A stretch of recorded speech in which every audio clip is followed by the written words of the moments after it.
So this is what I can't get people to understand. If you have not got a trap, where's the water going to go? So now on this trap, it is blocked because I've just done a demo with some sand and cement and some paint, and it's blocked the trap up.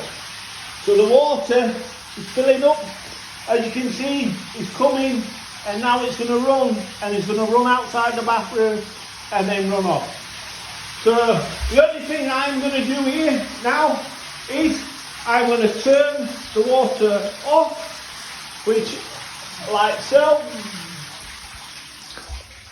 That's my beast of a shower head. I love it, I love it. I love it, Trevor, I love it, I love it, I love it. And then what I'm going to do is I'm going to let that water go down, see how slowly it is because it's not draining. I'm going to put half a bottle of domestic in that trap. I'm going to leave it, come back to it in the morning. It'll be empty. Bish bash bosh.